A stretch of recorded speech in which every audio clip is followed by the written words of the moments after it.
Hello and welcome to another edition of the Osceola Seminoles Sidelines. My name is Pat Burnham, and I am joined tonight by Curt Weiler, senior writer for the Osceola, Nick Carlisle, writer and recruiting analyst for the Osceola, and former college football coach, including a 3-year stint at Florida State as senior defensive analyst Shane Burnham. And we're starting a little early tonight to get Shane on board with us. He's got about 30 minutes with us, and we want to get some of his takes on what's going on as Florida State unfortunately has started their 2024 season 0-2 after a 28-13 loss to Boston College on Monday night. Guys, I had a chance to talk a little bit about it on Sunday night with Fish and Mark Salva, who will be joining us next week, of course, as a regular guest. But Curt, you were there. Nick, you were there. I'll start with you. Just your overall thoughts on the game itself, and then we're going to kind of break it down into offense and defense, and we'll start with defense while we got Shane. But just your overall thoughts, Curt, on the game, how you saw it play out from your vantage point. Yeah, it was, in some ways even more stunning than the week before, even with what we saw from Georgia Tech. I mean, it was I was confident somewhat still going into that game just because I couldn't really reckon with the team being that far off what I thought they were, but they most certainly are that far off what I thought they were. I mean, it was if Georgia Tech was stunning, then Boston College is pretty demoralizing, frankly. And I mean, to have that on your own field, to have Boston College win by 2 scores and take knees inside the 5 to not win by 3 scores, and kind of it's in a way I would say coaches might say that one of the more disrespectful things you do. Not disrespectful because they're trying not to score, but it probably didn't feel that way in the moment. It was It was pretty discouraging. I mean, it's hard to come up with tougher than that. Nick, what were your thoughts? Yeah, discouraging is the right word. You would have thought that after week 1, Norvell and the rest of the team would have come back with a little bit of fire, and it seemed like it was the opposite of that. You know, the defense started much, much better, and you thought, okay, then maybe we have a little bit of something here, but the wheels quickly fell off from there. There's just no juice with this team. There's no fight. There's no response. And it really is discouraging and concerning because, as we've kind of been discussing on our boards over the past 2 days, it's not like you can point to one thing and say, that's the problem, that's what needs being fixed. It's a conglomerate of issues that have suddenly manifest out of nowhere, and some of them at the foundational and cultural level, problems that weren't there 9 months ago. So it's very disappointing and deeply concerning.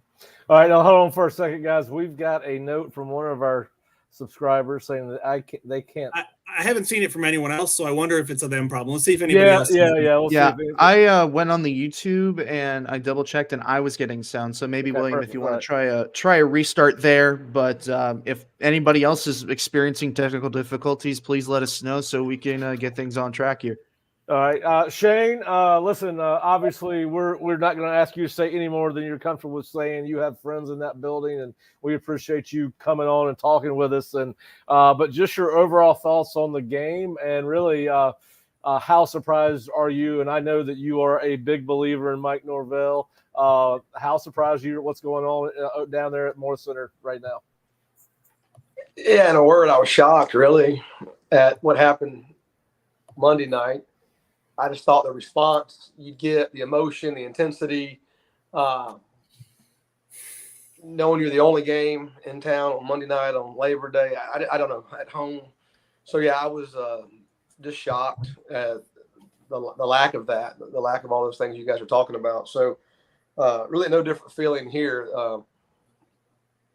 I just really shocked and surprised that they played the way they did, and from an emotional and a physical and a flying around standpoint. And, that was the first thing. Yeah, I agree with you. I agree with parts of most of what all 3 of you said. Listen, as we all well know, I did think Boston College was going to win the ball game. I did not think they would win it the way that they did. There were red flags all over the tape that FSU put down against Georgia Tech. Physicality is not something that changes overnight.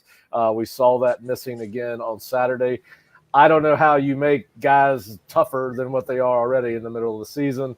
I thought this would be I picked 27-25 Boston College. I thought Florida State would, as you guys have all said, respond. A Monday night game after getting embarrassed by Georgia Tech and they come back out and do it again. And listen, I've had to really reset my expectations about this team, and I don't know where the answers are from here. We're going to talk a little bit about that later, but it's certainly they're not responding to the coaching. They're not very tough up front on either side of the ball, and I think that's what surprises me more than anything else. All right, Curt, I want to talk to you about a column that you wrote after the game, and I want you to explain it to people because obviously it's turned into a fascinating thread on our website.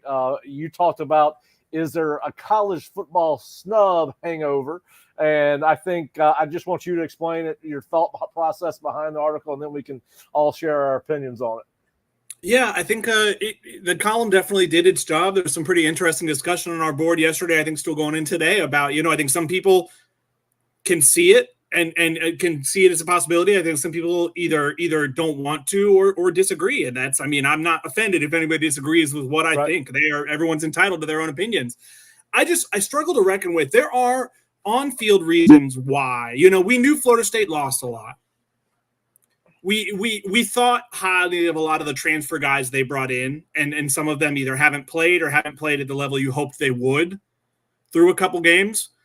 But there are some things that, like, to me, it feels like it with the returning guys, and there are a decent chunk of returning guys, and I think there are a decent amount of returning guys who have played worse this season than they did last season. And maybe you could talk about they have different pieces around them. Maybe a guy like Darius Washington is missing having a mobile quarterback like Jordan Travis. Maybe a guy like Pat Payton is missing having a guy like Jared Verse. But you can't help but wonder, with what Florida State went through last year, when Mike Norvell's message all year was, if we win all our games, we'll get where we want to get, and Florida State won all their games and wasn't given the opportunity to get where they wanted to get, if that can't affect the messaging, and through no fault of Mike Norvell's, if that can't affect, if guys hear that for 12 months and it doesn't come to pass and they did everything right, are they going to fight? They're not going to subconsciously not fight as hard, but does that affect that side of things? Is there a certain inescapable thing where you can say all the right things, but doing them is harder? I think the other thing here, and we can get into it maybe a little, we've all been high on Mike Norvell, the play caller.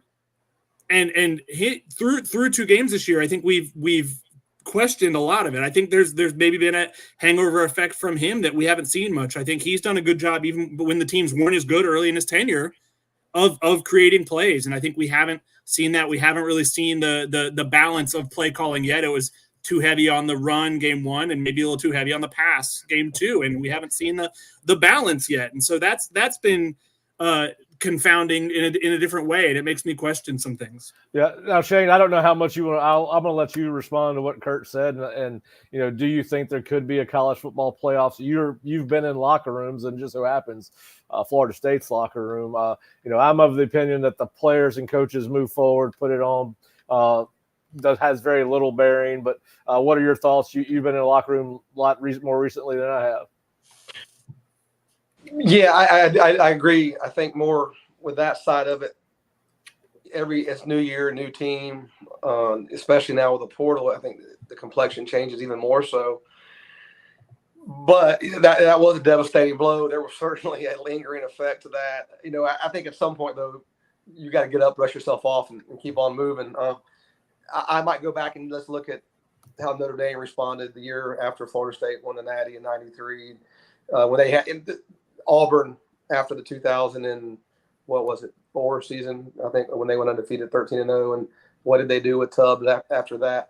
There's other examples, is my point. Florida State, we were not the only club that suffered a slight. And I know this was way different. I get the undefeated part. I don't want to rehash and relitigate. Right. For sure. That's not where I'm going. My point is great disappointment, but I do think you do turn the page. It's a new team, new year. It's totally different. On the play calling side, I defended Mike twice at UCF when he was at Memphis, and then at practice every day for the last 3 years. What was interesting the last Monday night was they didn't huddle. They tried to go with tempo, which was different than week one. I thought that was significant. But two, I think what's different about 11 personnel the entire game, when I thought what was difficult about defending Mike was he'd get out there in 12 personnel, but they'd spread out like last year with Jaheim, and that just creates mismatches with your linebackers and base personnel. And how do you put nickel on the field when you break formations out of personnel grouping? It makes it really hard to call a game. Things that have to be done at the line of scrimmage in some cases, but that was not a big a part of the offense Monday night. Mostly 11 personnel. There might have been some 21 when LT is out there, and that might look a little different. But those are two things that I thought were unique Saturday night or Monday night. Not as many personnel grouping.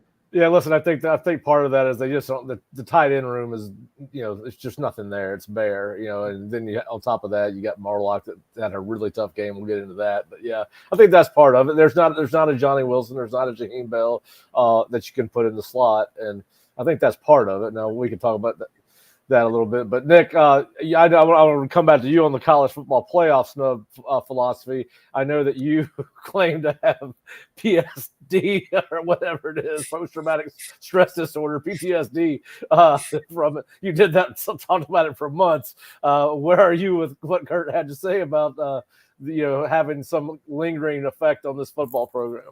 Yeah, I don't know, and that's a tough answer to give. Is I don't know. Right. It's hard to but cover you know there. This could be an entire show. It could be, but there's a part of me that thinks, well, what else could it be? This team is playing like all of its motivation just got completely ripped out of it.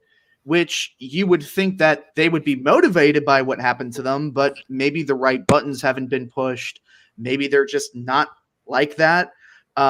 In my opinion, if you're daydreaming about last season, you've lost the plot of things. If that team is still thinking about what could have been, they're seriously in trouble. But, it could be a bunch of different things. It could just be the talent drop off. It could be what I think is developing a blatant lack of leadership. I guess my answer is it's easy to point to the snub to try and explain what we've seen because some of it is truly unexplainable for how sudden and surprising it is. And to some degree, it would make sense if there's a hangover, but there is also an argument to be made for the fact that this team just may not be very good and we got it all wrong. I mean, look what happened to TCU after their clubbing by Georgia in the national championship game a few years ago, and they lost all their production. It's really hard to replace starting production, even with the portal, especially when you're recruiting on the high school level. 10 NFL players. Yeah, exactly.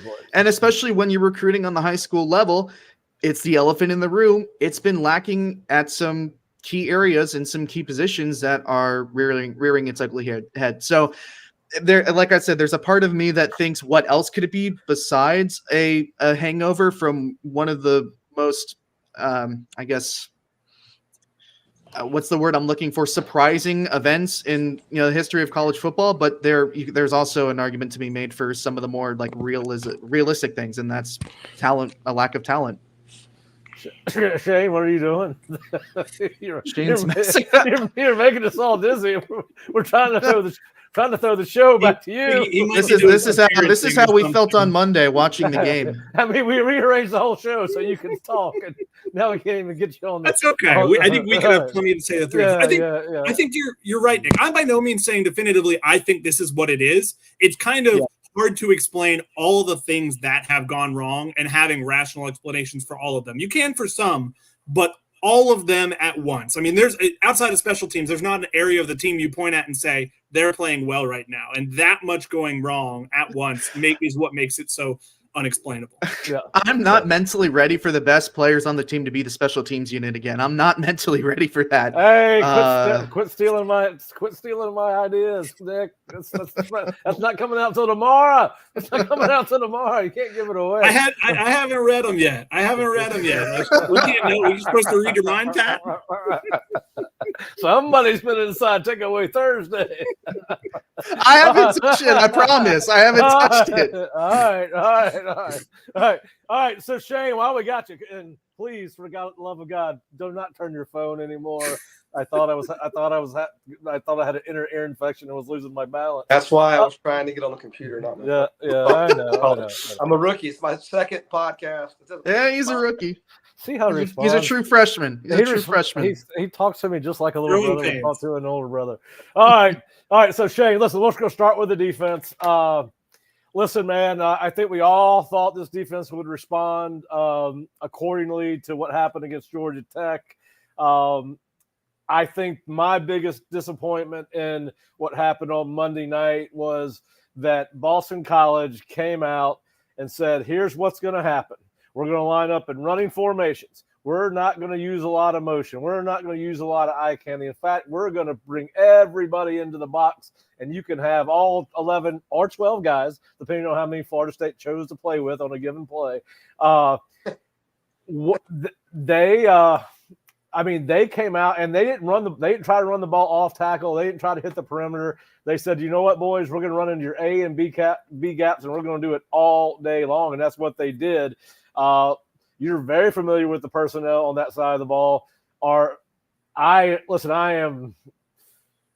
don't even know what to say. I mean, I just cannot believe that this is a Florida State football team that Boston College just came in and said, you know what, we're bigger than you are, we're tougher than you are, and we're going to run the ball right at you.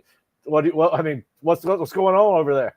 They might be tougher. They're not. I don't know if they're bigger. I wasn't there, but I would not trade that defensive roster with many in college football. I don't know them all, but I've seen enough to know that there's size, there's length, there's speed, there's athleticism, there's flexibility.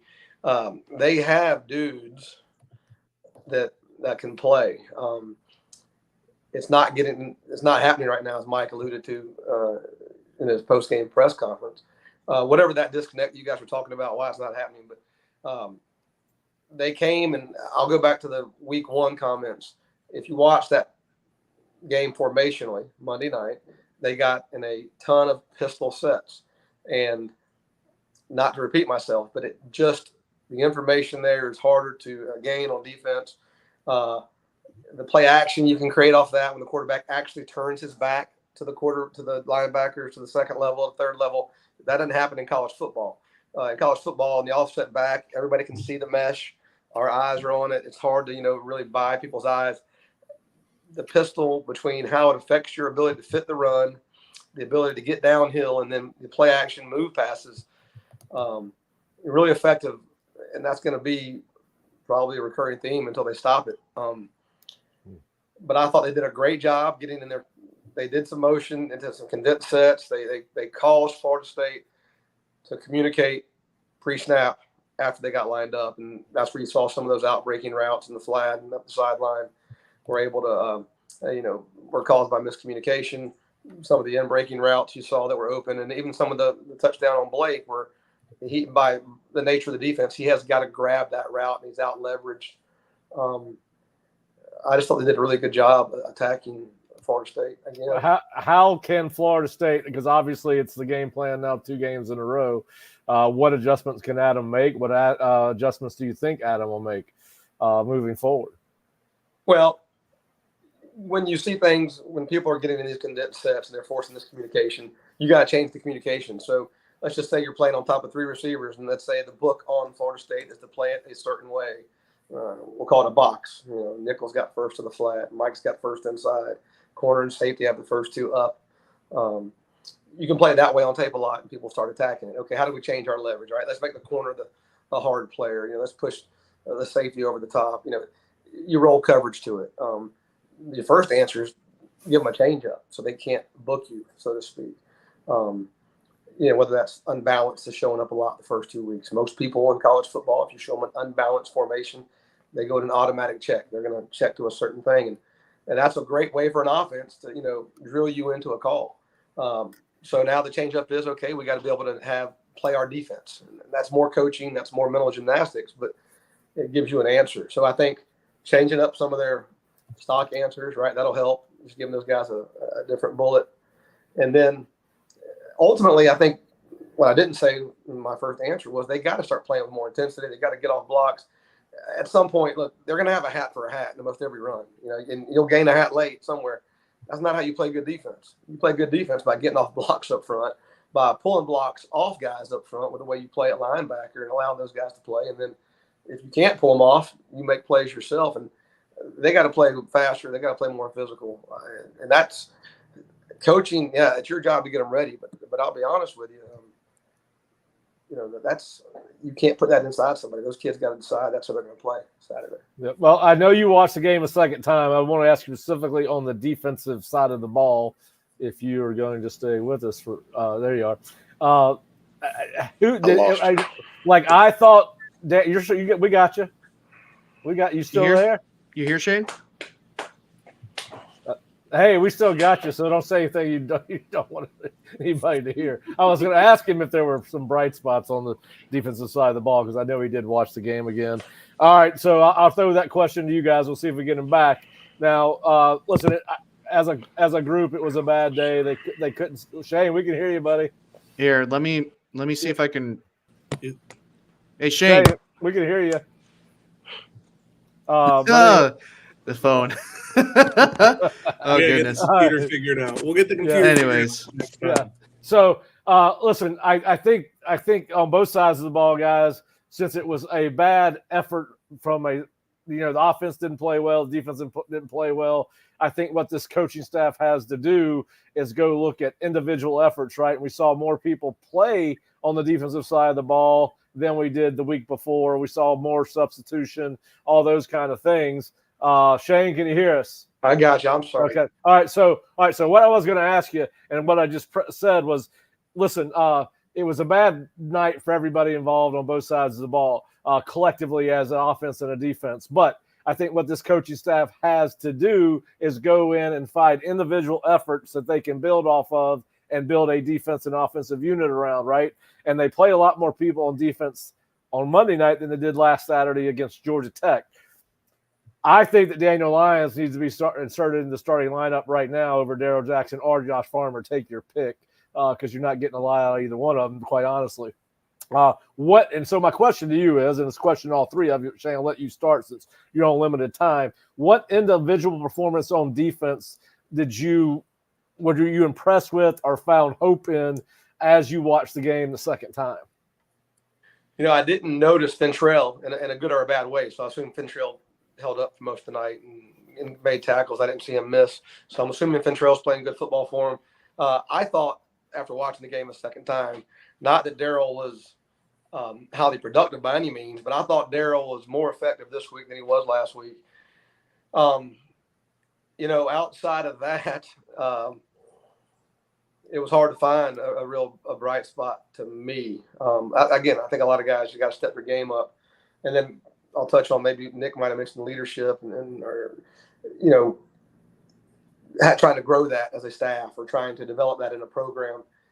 I think you always try to develop that. It's like developing speed, right? You can make a guy a little bit faster. You can develop a guy into a little bit better leader. But I think when you take a guy like Fisk and Verse and even Tatum or D'Lo, but let's go back to Fisk and Verse, those guys vibrate at they vibrate a certain way. And that was a special deal, how they vibrated. And then all of a sudden, the whole room starts vibrating at that same wavelength. And that's even when you take Jared Verse in the portal, or you take Fisk in the portal, or you take whoever is on this year's team, you can't really quantify that. It happens in such a microwave, this portal recruiting, or as far as everybody knows, it happens in a microwave. It happens in a short amount of time. So that's really hard. That's hard in this portal era to gauge who's going to leave. But that's what's got to happen. Somebody's got to vibrate at a certain wavelength that it brings everybody with them. Well, they need to start vibrating. There's no doubt about that. All right, so Nick, Curt, who did you guys see on defense? Daniel Lyons has stuck out to me for 2 games in a row. I don't know how good they're going to be at linebacker before it's all said and done, but you can see Riley can run. Listen, is Blake ready? No, but he's probably better than some of the other guys they could throw on the field. Go ahead, Curt. Blake made some plays. There was some up and down. There were some mistakes, but I heard his name a lot. He was in on a lot of plays. I think he was doing better against the run than some guys were last week. I think he was also responsible for some bigger plays. So again, he's not faultless, but him and Cryer. I mean, I was banging the table the week before talking about it was kind of a shame that Cryer didn't play a single play against Georgia Tech, and Cryer did get in. I mean, Omar Graham being unavailable helped that obviously because it kind of bumped everybody up a spot in the rotation. But I think those guys, I mean, we talked about growing pains for them on a smaller role last year. There may still be some growing pains. I don't think they're full-fledged ready to go, but I think they're two guys who I think you can really pour into somewhat because I think, and like you said, yeah, Cam Riley too. I mean, them using Cam Riley at 6'5" as a spy and him chasing down Castellanos a few times on the sideline is pretty impressive. Yeah, I did notice that a couple of times. Like, boy, he really can run, and they need that. Listen, I agree with you, Curt. I think there's some lessons coming later on this season, and I think it's going to be interesting to see how this team responds again in week 3. Nick, your take on positives on the defensive side of the ball? Well, on the defensive side of the ball, I mean, I would agree. You know, Blake is going to have his growing pains this year, but I'm just happy to see him, you know, penetrating the offensive line and being able to make plays. You know, you can live with that as a younger player who's going to be learning and being, if he's flashing and making plays, which you can't say for the rest of that room, you got to feel about the progress that Blake can not only make from week 1 to week 2, but throughout the rest of the season. I mean, defensively, granted, they haven't been tested much because everybody's just been running straight at Farmer and Jackson. But, you know, AZ and Fentrell have been, you know, pretty good in my estimation the first 2 weeks here. Against the pass. They had to do more against the run. AZ looked a little shaky against the run. They haven't been as good as you want against the run.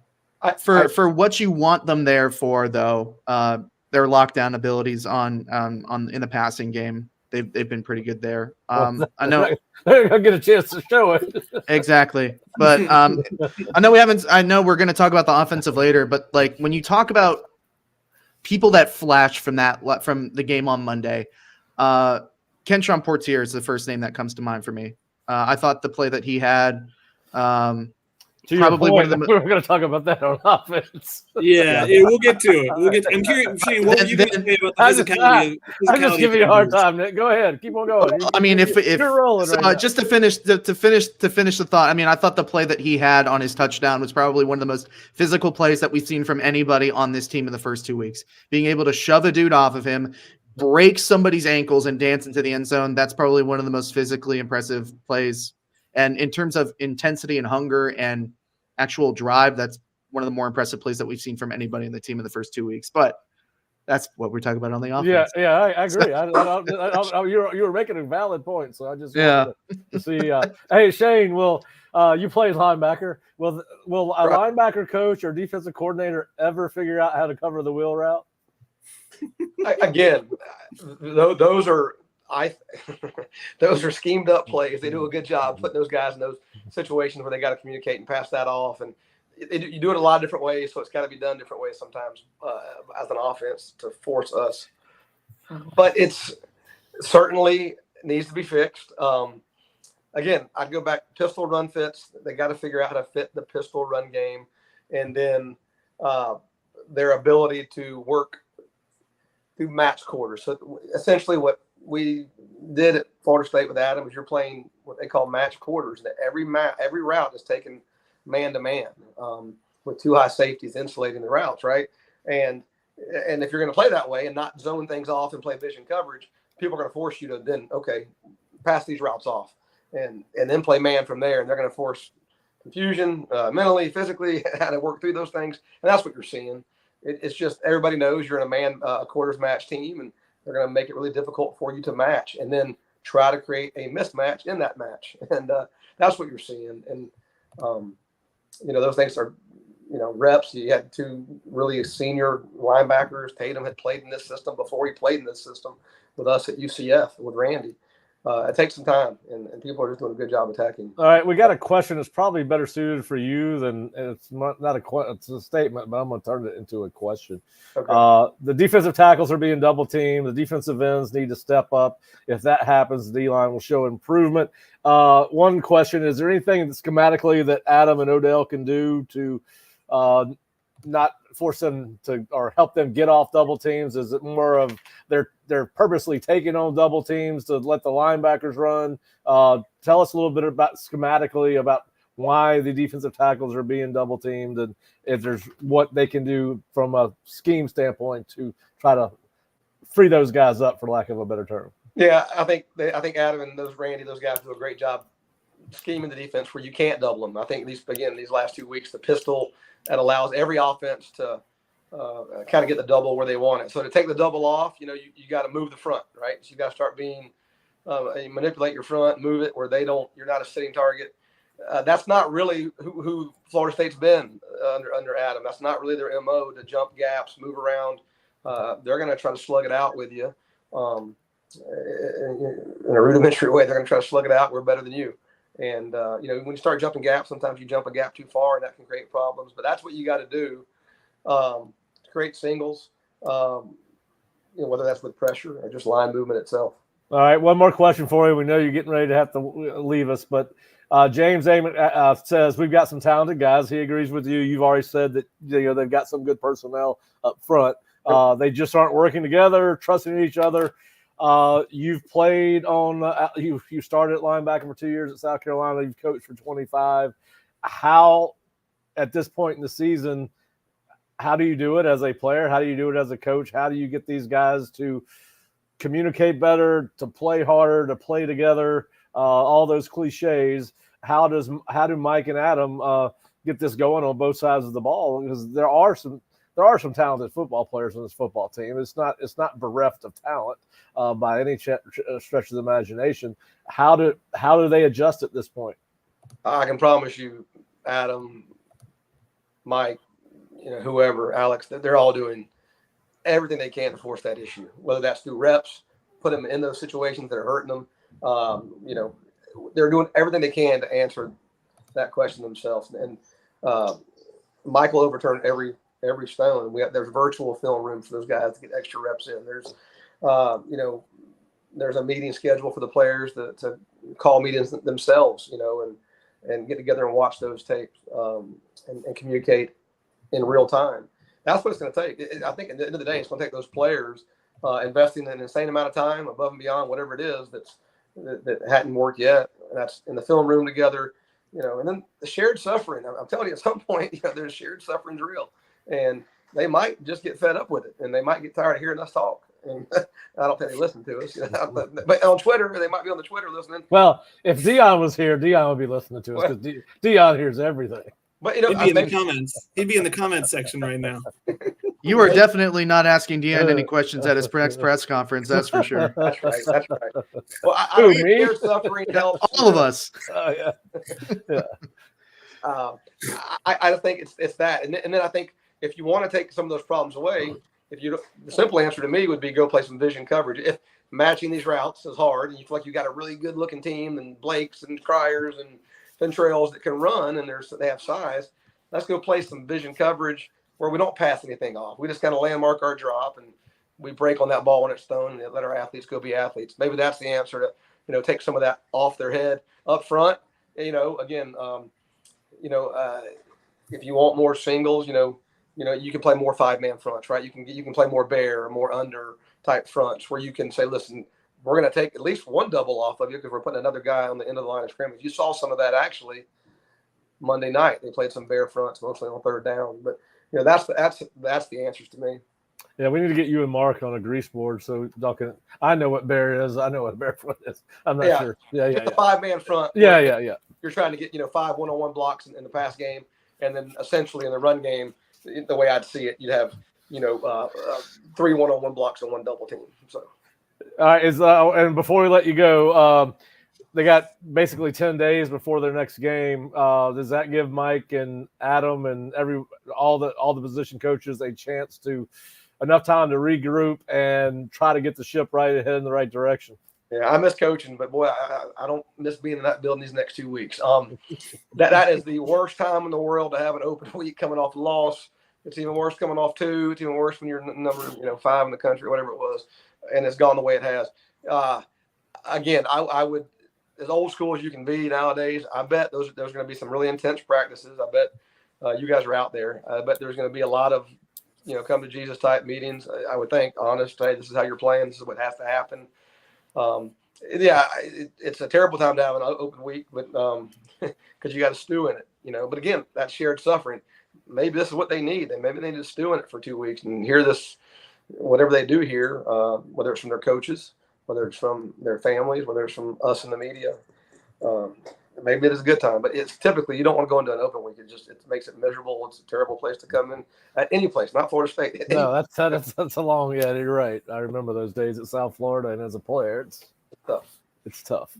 All right, Shane. Well, listen, we're going to let you go. We know you got to go take the girls to middle school and elementary school night, and tell the little ones I said hello. Tell Pater Potters and who is that right there? Oh, look what we got. What's up, Wyatt? I'm sorry for the technical difficulties. I apologize. I'll clean it up next time. Well, we appreciate your insight, Shane. I see I see a technical difficulty right next to your right shoulder. Jesus. All right, Peyton. All right. Good seeing you. All right. Appreciate it, Shane. Technical difficulty. There it is. All right. Bye. I'm not sure what she said, but I'm sure it wasn't. I think she said something about technical difficulties. Yeah. But yeah. I think she was saying. I think she was saying I was a technical difficulty. Maybe. Yeah. Maybe. It's hard not to. We all feel like it with this team we're covering right now. Yeah. Jesus. All right, so let's move over. We appreciate Shane coming on, and he does have some great insight that nobody else can provide, and we appreciate him taking the time out of it while he builds his agency business. And all right, so guys, let's move over to the offensive side of the ball. Just as perplexed by what's going on there as I am on defense. Cannot run the ball a lick. Passing game is very inconsistent. DJU misses too many easy throws. And then, listen, what we saw all camp out of the wide receiver room, drops, too many easy drops. Kyle Morlock got a terrible game. And listen, we had not seen that out of him in camp. That's unusual for him. But we saw Toafili drop at least one. I believe Benson might have dropped one. We saw a lot of short throws that didn't get to the receivers. We saw a wide open pass to Darian Williamson that you got to hit 99 times out of 100. Go out that of was bounds. The one. That ball has to be thrown to hit the top of the boundary marker in the back of the left hand of that end zone. It's got to be thrown to hit that marker. That way you don't carry it, especially when it's that wide open. Listen. I think part of the problem with the offensive line is we are learning that without Jordan Travis, they just aren't as good because defenses do not have to account for that extra gap. DJU is not going to be a threat in the run game. They don't worry about him in the run game. Will he break off a run or two? Yes, he'll get a first down on 3rd and short, 4th and 1, those kind of things. But that read zone, they're not worried about it. I think that Jordan Travis hid a lot of the stumps around the offensive line. And Mike's always done a good job of game planning around a bad offensive line. The first 2 years he was here, he found success in the run game. I don't know what the answers are on offense, quite frankly. What are you guys' thoughts on their overall performance, and how do you? I mean, we saw Kentron, as Nick said, we had one guy that showed up on Monday night, and that was Kentron Potier, but. Listen, it was a bad night for everybody else. Yeah. I mean, well, I could tell you what the wrong answer is, and that's forcing DJ to throw 40 times in a game. And yeah, I know DJ, had or FSU rather had to throw the ball in the second half because you were behind. But I think by halftime, DJ had dropped back 21 times already and only had 8 completed passes for just over 100 yards or something like that. And there were 2 carries by running backs in the first half. Yeah. And then not only that, but probably, I don't know, half, 50, maybe 30 yards of those passing yards came from that trick play. I can't remember if it was the double pass or the reverse flea flicker or whatever it was. That was the most of the passing yards. And there was the one slant that Jalen Lucas took to inside the 5. So Bob, all due credit to Bob. Bob was the one that started this, and I think it's so true, is that the path to victory for this football team is through the running game, and that's becoming a huge problem because, as we saw on Monday night, the running game was just not there. I think two things need to happen. The first one is that there needs to be some balance in the play calling. And Curt, I think you talked about this either in your column or somewhere along the way, is that FSU was really, really run heavy against GT. It wasn't working. It felt like they were way too pass heavy against BC. I think there needs to be some more balance to keep the defense honest, especially if DJ is going to continue to be the starting quarterback. This running game needs to find a way to get going, because as much as we want to get the ball to playmakers' hands out of the backfield, we saw on Monday. I mean, you couldn't even do that with DJ back there. I mean, he was missing throws. There were dropped passes, and it wasn't all his fault because there were plenty of dropped balls. Morlock, to your point, was specifically disappointing. This team is just too talented in the back end to have this poor result in the running game, and that needs to improve if FSU is going to win games. It doesn't speak poorly. Not to excuse DJ. DJ is part of the problem. There are plenty of other problems. You may still have to make the change. I mean, that I feels like if that's going to happen, this would be a time where that happens, and we can maybe get into it in a second with the bye week. But it doesn't speak well about how the coaching staff perceives the wide receiver room that Lawrence Toafili, your veteran running back, started in the slot. It doesn't speak so well. I mean, that you have to pull him out there. He got one carry in that Boston College game. One carry. He had a few drops. It wasn't the best game. Kyle Morlock, like you said, had a pretty bad game. No. Here's the interesting thing that we can get into with the DJ discussion. As much as guys talked all offseason about belief in DJ, confidence in DJ, it feels like a lot of your top playmakers aren't playing with a lot of confidence, like they have a lot of confidence in DJ. Is there a world, not to pass off the mistakes they're making on DJ, but could a lack of confidence in the guy leading the offense be affecting the confidence of some guys he's throwing the ball to, some guys in the offensive line, things like that? Well, I will say this to you, Curt, as a former offensive lineman, it makes a difference. And I don't have any inside knowledge as to how anybody on that football team feels about the starting quarterback. None of us do. But I do know this: when I played, it mattered who I was snapping the ball to. Now, did I play any harder? No.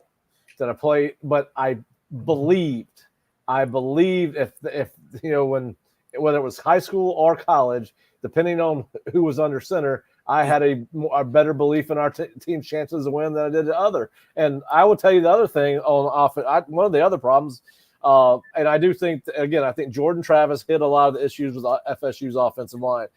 I also think that everyone just took for granted that Mike and his staff were going to kill it in the portal. They made great eval after great eval. They brought in game-changing players and season-changing players. Jermaine Johnson, Verse, Fisk, Trey Benson, Keon Coleman, Johnny Wilson, Jaheim Bell. You could go on and on and on, and you replace Keon Coleman with Malik Benson. Malik hasn't done – he's not as good. He has not made an impactful play since he's been here. Roydell Williams, we know now, is not Trey Benson. They haven't gotten Jalen Lucas the ball enough, even though that was one of their most productive players. And then listen, quite frankly, the two offensive guards they brought in are not up to snuff. Richie Leonard, there was a limited player bringing in here. TJ Ferguson supposedly had a big upside. I haven't seen it from either one of them. They do not move well. Mike does move they do move their offensive line as pullers a lot. We saw Keandre Jones, who I don't recall him playing. I don't know how much he played on Monday night, but we've seen them struggle in pulling and those type of things. I just think that you're right, Nick. Thanks for the note. I just think that some of this is also they have not gotten return on investment out of the portal as you have most years. But and listen, we are going to Nick's right. I'm behind on a break. We are going to come back and talk a little bit about what Mike was asking about as a press conference, and Curt wrote about today.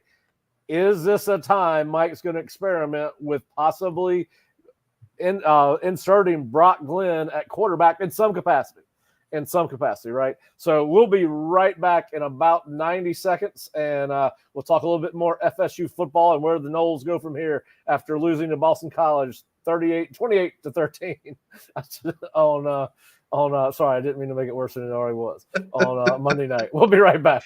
The Backshore. That stretch of fluffy sand just beyond the reach of the salty waves. The place reserved for volleyball nets, cookouts, and the air filled with fun and laughter. Celebrate the Backshore with Backshore Apparel. Grab an amazingly soft and comfy Backshore Apparel beach hoodie to keep you protected from the sun's harmful rays. Or the Backshore revamped trucker hat, a modern twist on a classic favorite. Crafted from moisture-wicking fabrics, ensuring they're lightweight and breathable. Not to mention durable with their unique floating feature. Shop now at BackshoreApparel.com. And right now, FSU fans get 10% off your order with code FSU10. Hey Seminole fans, Alumni Hall is your ultimate FSU shopping experience and has moved to a new location off Timberlane Road in Tallahassee. Shop FSU gear from Nike, Champion, New Era, Yeti, and more. Alumni Hall has Seminole gear for the entire family, plus accessories and gifts. Spend $150 and you'll earn $10 off your next purchase with their Hall Pass rewards. Stop by their new location on Timberlane Road near REI or shop anytime online at alumnihall.com. Alumni Hall, where Seminole fans shop. Finding an experienced lawyer you can trust is crucial. With over 50 years of combined litigation experience, the attorneys at Mowry Law Firm are dedicated to providing our clients with exceptional legal services, focusing on car and trucking accidents, premises liability, and wrongful death. Call 904-824-7799, MowryLaw.com. All right, welcome back to the Osceola Seminoles Sidelines. My name is Pat Burnham, and I am joined by Curt Weiler and Nick Carlisle. Guys, there's a couple things I want to talk about before we leave the offense and start talking about some other things like the importance of the Memphis game and resetting our expectations for this team. Listen, we're all going to talk about the quarterback situation, but it's not a quarterback situation right now. We've only seen one play, but we could be seeing one based on some, I guess, open-ended comments Mike made in the press conference. Didn't. But anyway, yeah. So, but before we get there, what I want to talk about is one of the most damning indictments on this offensive line that I can remember. So, Florida State has two series in this ball game where they have first and goal inside the 10, and Mike Norvell passed it all three times on both those series, which resulted in field goals.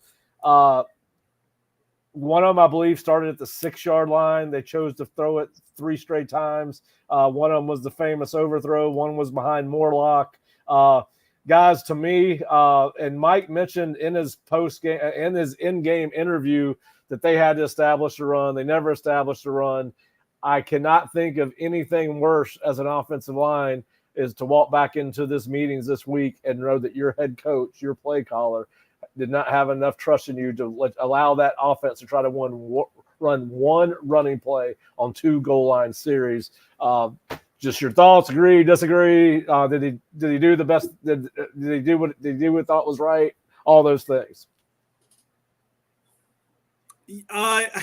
I think you got to try to run at least a little, even if you don't think there's going to be success, because it's not like you have Jordan Travis a quarterback anymore. Like we saw, right. I mean, he did scheme open a pass play. Like there were a few chances. Really, I think, especially in that series at the 6, the one that had the Darion overthrow, all three were makeable passes. Like with a good pass, that's probably a touchdown if it has to be caught. But it just was missed opportunities. But yeah, I mean, I think it's tough, because I don't think you put much of what's going on wrong with the running game on the running backs, but you like the playmakers you have there. So I think you've got to give them opportunities. I think when DJ's struggling as bad as he had been for much of that first half, when you're just committing to that so strongly, I agree it's to a degree an indictment, but you can't be that one dimensional, because you just, yes, running on the goal line is hard, but you've got to hope you can create one hole for one opportunity.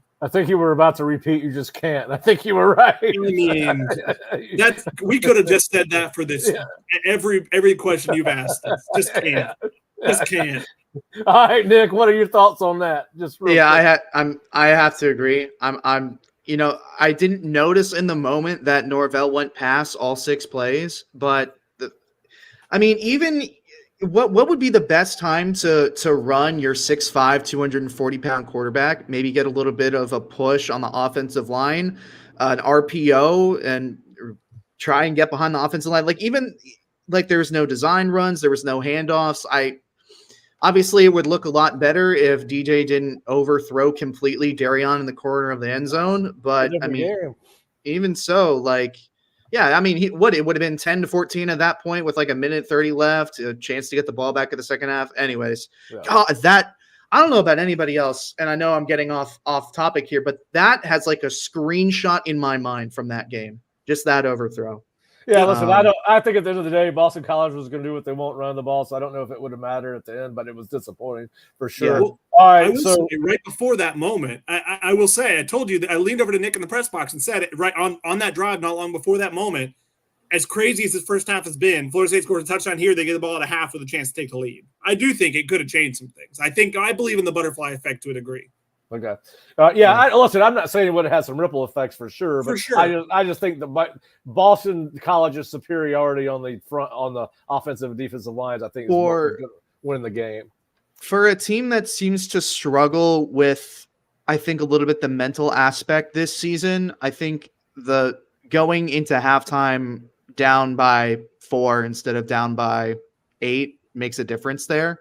Now, what happened after halftime, and I think you're right, Pat. I mean, Boston College was probably going to impose their will in the running game for the rest of the game, and that may not have changed things. But from a mental standpoint, I think this team probably really needed those 7 points or those 6, assuming Fitzy hits hit the extra point, but he's been automatic, so assume that. Well, and I think the turning point in the game came after halftime, and it came quickly after halftime.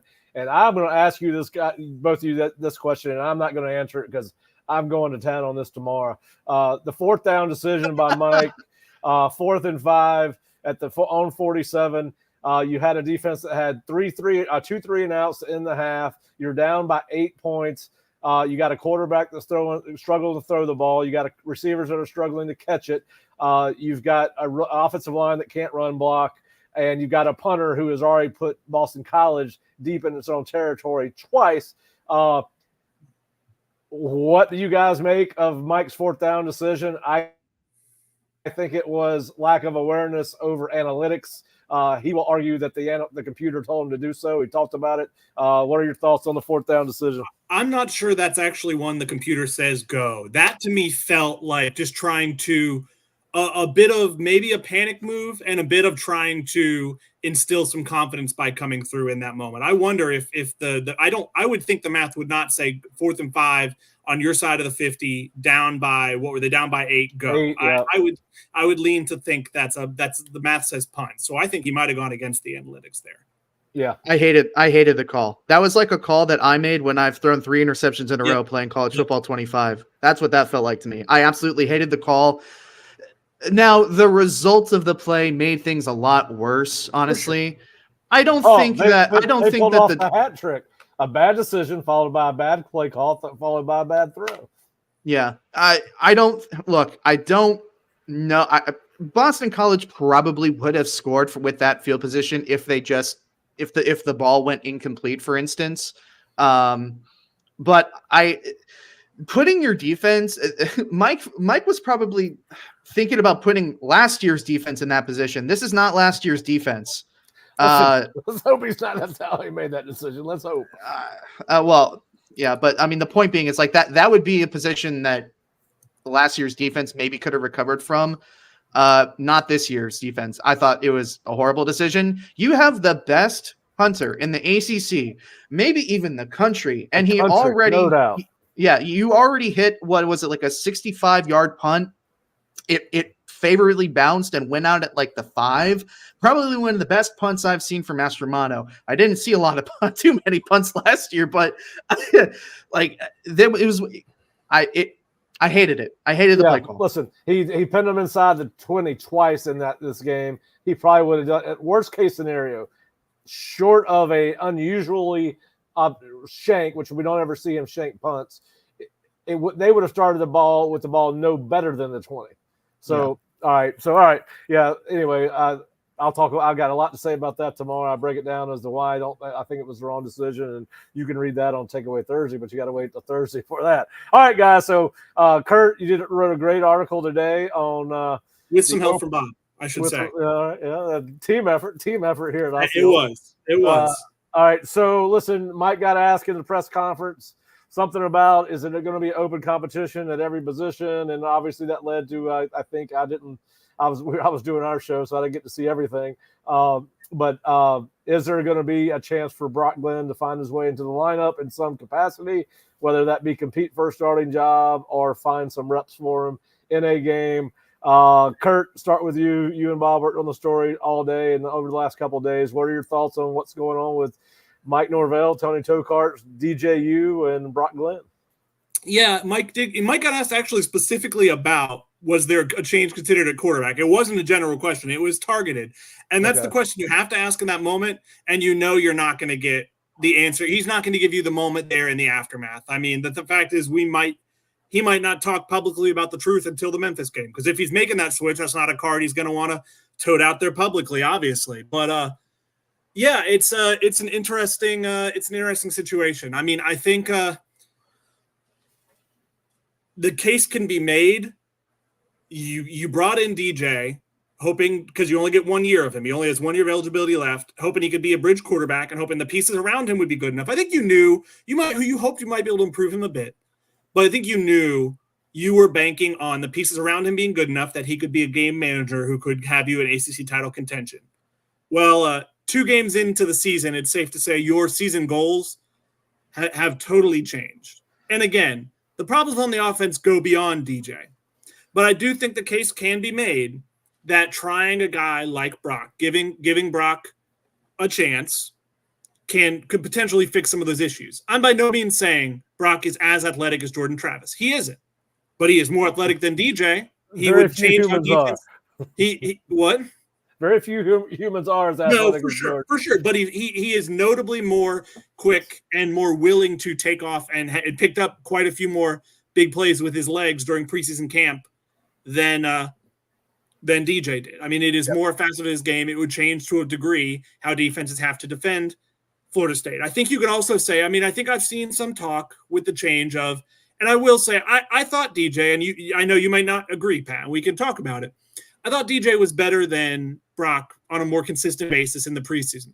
Obviously, hasn't translated to the games. Obviously, I think the DJ we've seen in the games has not been the DJ. He has been notably worse than the DJ we've seen in practice, and who knows what that says. But it to me, through 2 games, is a undeniable issue. And I think just the case can be made for Brock's had another spring, a fully healthy offseason, preseason camp, of more time in the offense. I mean, he in the room is the most experienced guy with the offense, even more than DJ. Yep. I think the case can be made that it's not. I think it's totally unfair to judge Brock in perpetuity based off of last year when he got thrown in the deep end. I'm interested to see if he started against Memphis, and we'll have to see.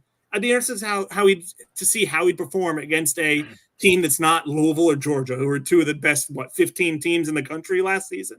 Yeah, I think it's a good G5 team, but talent-wise, it is different from what he went against in those 2 games he got thrown into. Well, so I'm interested to see it. I think there are some things he could bring.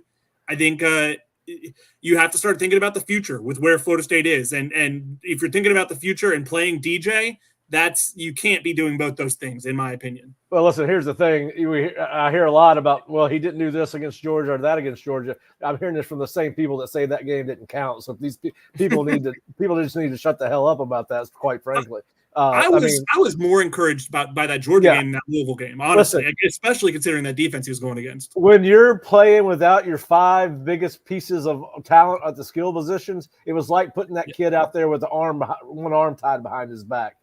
Anything you got out of positive in Brock Glenn that game needs to be magnified, and most of the stuff that was negative, you can't blame on him because his teammates decided they didn't want to play. That's not his fault. He didn't make that decision for whatever reason those guys did. But yes, I agree. Now, I think you had to go with DJU to start the year, but I've got my opinion on Brock, and I'll talk a little bit more about that tomorrow. But yeah, listen, I think that Brock. The only thing I'll say on here, I'm gonna let Nick talk about it a little bit.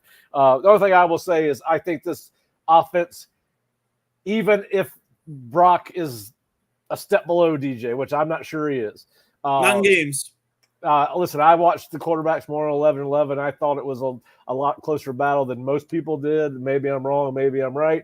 It doesn't really matter. But I do know this. Brock Glenn plays with enthusiasm, and this offense needs a huge injection of that. And that's all I'm going to say. Nick, what do you got? Yeah, and to be fair, I think a lot of the optimism for DJ definitely it came in the last few practices where DJ there was a middle stretch of practices where he looked frankly awful. Like he looked awful. And then like there was just a string of practices where it looked like things were going to be clicking and you thought, okay, well then maybe things are finally starting to come together for him, and maybe we always felt like the offense would start slow, but we thought, okay, well maybe there are signs here that things are not going to be as bad.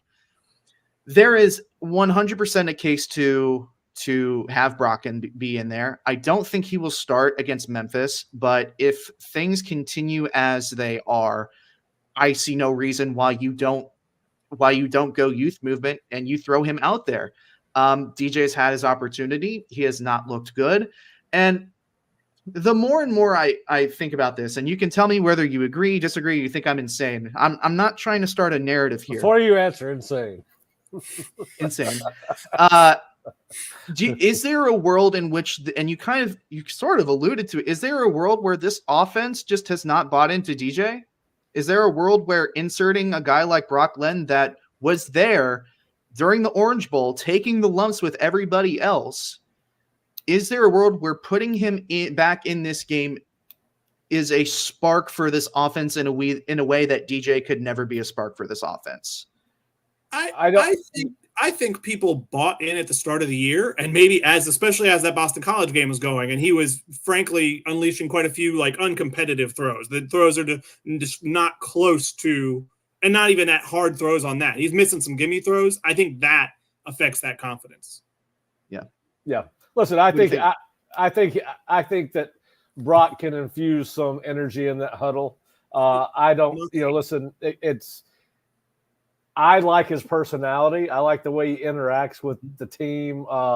Listen, Curt's already talked about it. You would have to honor him in the read zone game. He can run the ball. He is more athletic than most people believe. Listen, there's a famous video of him showing up as a true freshman and going in there and they're doing one-on-ones, and he's lined up at receiver, beating one of Florida State's best defensive backs in that recruiting class. So the kid is not – he's not a statue. No. Is he Jordan Travis? No, but Florida State may never have another Jordan Travis. I mean, it took him from Charlie Ward to Jordan Travis to have a guy that can make plays like that in a dual threat capacity. So listen, I agree with Nick. I don't think he's going to start the Memphis game, but I think they've got to give some serious consideration to getting him in the ball game at a certain point, particularly if they sputter. Well, my whole thing is, and you kind of alluded to it earlier, Pat, when you said that maybe you didn't try harder or play any worse, when you had a guy back there that you could rely on or not rely on. But it matters knowing that you're snapping the ball to a guy that you can trust. And I don't know, maybe again, I don't want to be starting narratives here, but like if you're snapping the ball to a guy and you see him miss throws like he did against Boston College, and you see him just look completely uncompetitive in some aspects of that game, how do you not get discouraged? How do you not get discouraged? And does implementing Brock Glenn into the offense give you some kind of jolting confidence, knowing that he has had more time in the offense? He's bled, he's sweat, he's cried with this team, with everything that happened to them before DJ got here. So I'm sort of taking this from the mental aspect more than the actual X's and O's aspect, because I think that the mental side is important. So that's kind of just where I'm coming from here. And I give him credit for this, and there are a lot of kids that deserve credit for this. He was one of about 40 kids that took it on the chin for this program. Yeah, on December 31st or whatever the hell that night of that game was down in Miami. I mean, that's got to buy him some credibility with that locker room, with this team, and more importantly, with this coaching staff. But yeah, listen, I think it's going to be fascinating to see how long this plays out. Listen, Curt's right. There are a lot of issues before DJU. I mean, the offensive line's not playing well. They can't catch a cold in the January naked right now. I mean, it's bad. All right. So we agree. We agree to agree on most of the stuff we've talked about today. I do have one more point on the matter. Yeah, go ahead. I do think this is something you have to commit to. I don't think if you make a move, Absolutely. I don't think you can half measure it. I think you can't. We saw how the flip-flop game with Jordan and McKenzie went in 2021. I think if you make the move, you need to let Brock ride it out. I don't think it would do anybody any favors on the offense and the quarterback room if it's like, let's give Brock a series and then DJ's back out there. I think whether it's the start the game, whether it's if DJ struggles again and is midway through the game, if you make the move, if you're Mike Norvell and that staff, have to commit to the move. Yeah, I listen. I understand your point, and I don't disagree with it necessarily. I just think that how I would start it out is DJU. You're going to start Memphis. If we continue to struggle on offense, we're going to have to put Brock in. Listen, this happens all the time in college football. Florida State had a long history of heard Mark Rick talking about it on the ACC network after the game. There's a long history of Florida State playing two quarterbacks until they decide who's going to be the starter. We saw it with Peter Tom and Chip Ferguson. We saw it with Casey Weldon and Brad Johnson. We've seen it with Wally Woodham and Jimmy Jordan. I mean, you can go all the way back. And I know NIL and all that changes things. And I know the optics are different. And but I understand where you're going with that, and I understand why. But I don't think you have to necessarily start that way. I think listen, DJ, we got to put him in, man. Things aren't going well. You want to win just as badly as we do. Listen, he's DJU's a fairly well compensated employee. You do what your boss says you're going to do at the end of the day. I mean, that's just how jobs work, and these are jobs now. So we see NFL guys get benched all the time when there's it's not going well. We'll see some this year. But yeah, listen, I think it's going to be fascinating to see how it plays out. But it's certainly going to give us a lot to talk about over the next 10 days. Well, we're not watching FSU football on game day anyway. All right, guys, so let's have a little fun before we get off here, because this has been a heavy, heavy conversation, and I promise I won't keep you much longer. I know you guys are ready to go.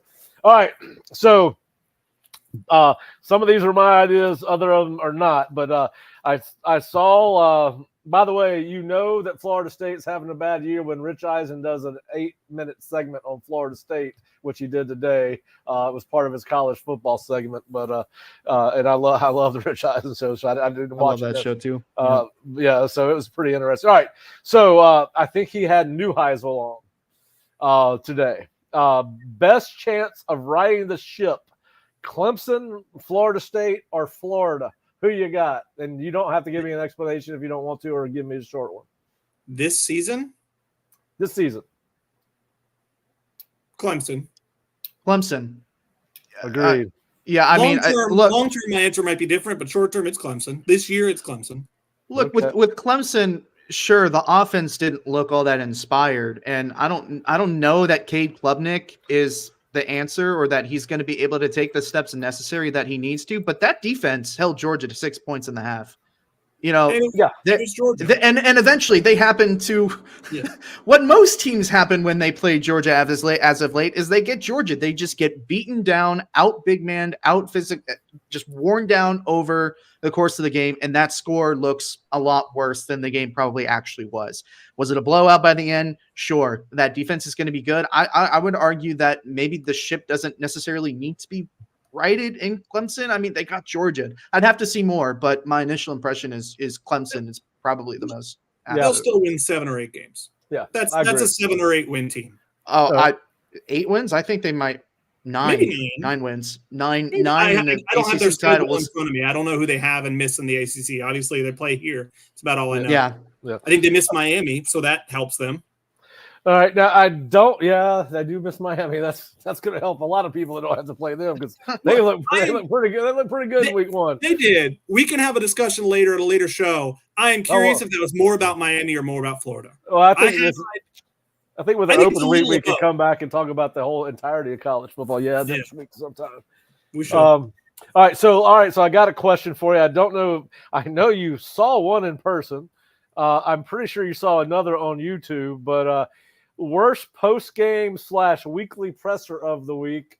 My candidates are Mike Norvell, which was a nonstop apology. Felt bad for Mike, really did, because he kept on apologizing. He was clearly more emotional than I can remember him in a press conference. You could see the frustration in his eyes, but second week in a row, he's come out and apologized for his team, but it was multiple times this time. Billy Napier gets blown out by the Gators, goes into his press conference and can't open his bottle of water, which were the optics were just terrible after that game, after that loss. And he comes back on Monday and basically accuses all Florida fans of being basement dwellers who know nothing about football, but yet are the guys that pay his salary. So I think, that was interesting. And then my man Brian Kelly, who I just cannot stand. The staged anger at the mic, at the microphone, at the podium after the game, where it was clearly fake enthusiasm. And then he doubles down on it yesterday. Did y'all see the Kyron Lacey shooting Greedy Vance in the head with a shotgun after the touchdown thing?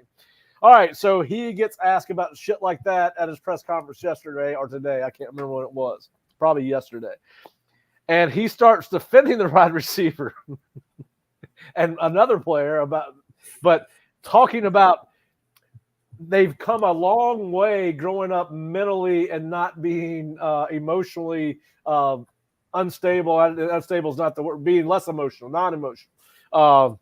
But it sounded like he was defending Kyron Lacey in a world where you can't do that anymore. And then he goes over to the sidelines and does it again. Which of those three guys had the worst press week with the press? Having watched now, I mean, last year we got to watch Brian Kelly's post game in Orlando in person. Has that man ever taken responsibility for anything a day in his life? He threw his team under the bus last year. He threw his team under the bus this year in a competitive game against a ranked opponent. Like, sure, it's disappointing you lost, but like last year, the funny thing, he seems like the angriest person alive. But he said, this is the first time I've ever been mad at my LSU team. He said that post game this year. It's like, you weren't mad when Florida State curb stomped your team last year. You weren't mad when you weren't mad yesterday at your team over something stupid. Like, I just cannot, like, it feels like the biggest lie, like, of like any coach ever. Him saying that was the first time he's ever been mad at them. I don't know if you want to tiptoe around it. Maybe he was more shell shocked last year than mad. Maybe he did seem. If you want to tiptoe around technicalities. Well, what I thought was funny was all the shit talking LSU did, particularly Will Campbell, who's a great pass blocker as a left tackle, but he does not finish blocks as offensive lineman. He talked about how they were just going to introduce USC to SEC football and how physical football is played, all that. Yeah, so I'm going with Napier. I think it's a runaway, particularly after the basement comment. I think he's put him – listen, I'm now jumping ship. If he survives this season now, I will be shocked even if it's $35 million to buy he and his staff out, which is probably that number's probably in the ballpark. But yeah, listen, once he called out that fan base, now you can't do that after you get your ass kicked. You just need to keep on going. What did Uncle Joey say? It doesn't matter. It's a Miami fans are having fun. One game into the season. Hey, I don't blame them. They look good this year. They look damn good this year. The biggest thing they've had to celebrate in 20 years. Enjoy it. All right, guys. So now we're going to go back to the Florida State side of things for a second. As you guys know, the Takeaway Tuesday article is about how we reset our expectations, beliefs, opinions, whatnot on our teams that we love and teams that we cover, all those things on a weekly basis. Vegas Insider preseason had FSU's win total at 9.5 wins. Earlier today, they've updated FSU's over-under to 5.5. I'm not asking you to pick an over or under. I'm asking you to recalculate your preseason predictions for one loss. And obviously there's going to be a plus or minus in this. We all know that it is because nothing plays out the chalk. But I put in my notes, I think a 7-5 season based off what we've seen would be remarkable. What are y'all's thoughts? What are your expectations? And knowing that we're going to come in 2 weeks from now and have a whole nother set of expectations after we see them against Memphis. So I was in the camp of thinking that this was a 9-3 football team before the season started. To me, you got to take it on a week-to-week basis, and I feel like if you can get a win against Memphis, I have not watched a ton of Cal this year. I don't know what they look like. I watched SMU kind of struggle against Nevada, and then they beat the piss out of whatever FCS team they played. I can't even Christian, don't worry about it. It doesn't count. Yeah, you don't need to get on your soapbox about the FCS. I'm just saying it doesn't count. It doesn't count. So look, maybe it's just the brutal optimist in me that says maybe we look at this with a different lens if somehow they're 2-3 and 3-2 in the next few weeks. Yeah, depends on what happens at Memphis, but right now 7-5 seems about right. Man, I think you can make the case that from what we've seen from 2 weeks, barring some sweeping changes, 6-6 would be pretty impressive. I think here's the thing. That's when half your games left. That's when half your games left. I mean, to get to 6-6, you either have to win the next 3, beat Memphis, Cal, and SMU in order, or you're going to have to beat North Carolina, Miami, Clemson, or Notre Dame. Yeah, that's you can beat Can you beat North Carolina? With the team we've seen for 2 weeks, I think I lean no. I'm open to saying but Max Johnson broke his leg. Right. I don't know what else they have. His backup's a mobile quarterback. Yeah, and Jesus Christ. Very good running back. now, Nick's right. It's early, but I will say this. That was a very physical North Carolina football team against Minnesota. Yes, it was. They played a Big Ten game. They were auditioning for Big Ten up there. I think it's fast. These conversations are always fascinating. That's why we love college football, right? I mean, we could sit here and analyze the schedule to death, and we probably would if I could keep you guys on for another hour or two, but we're not. All right, so listen, we're going to be back tomorrow. FSU will hit the practice field. Curt, Bob, Nick, and Jerry will have coverage from there. I will have Takeaway Thursday in place of Takeaway Tuesday coming out tomorrow morning. It's I think Bob's editing it right now to make sure I didn't say anything I shouldn't say. And then we will come back at 3 tomorrow with Seminoles Sidelines, and I will have JP Peterson, who hosts his own radio show in Tampa as FSU alum. And we'll also have Fish, and I think Nick's going to join us so we can talk some recruiting. Nick's been all over it the last week with covering FSU recruiting, and obviously what's going on in the field will impact this class and others. So we're going to talk to Fish and Nick a little bit about that. Nick's going to have a report on who was at the game, and he's talked to several prospects over the last couple of weeks, and so we'll get updates from Nick on that. But we'll break down Takeaway Thursday, say what Fish and JP and even Nick think about my takes on the week, not only with Florida State, but some other college football programs as well. But we do want to thank you for joining us tonight. We do we say we're going to keep things to an hour. We never do. We're good on that, but we didn't go too long. But if you haven't checked us out, please go to theosceola.com and give us a try. We've got free content. We've got content behind the paywall. You can go to theosceola.com or floridastate.rivals.com. You can certainly see all our articles there. As I said, Curt and Bob dropped their article on the DJU Brock subject matter, and it's turned into a great conversation on our message boards. Curt's got his article on the college football playoff snub, which is another great article that's created a lot of interaction with our subscribers, and we think you'll enjoy it too.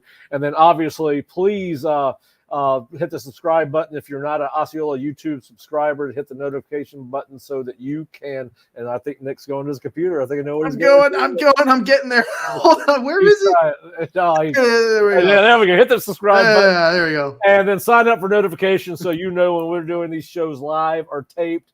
And once the team goes back to playing virtually all their games on Saturday, we will come back into a more set schedule, which is right now planned for Mondays at 6, Tuesdays at 3, Wednesdays at 3, and Thursdays at 3. Am I right about that right now?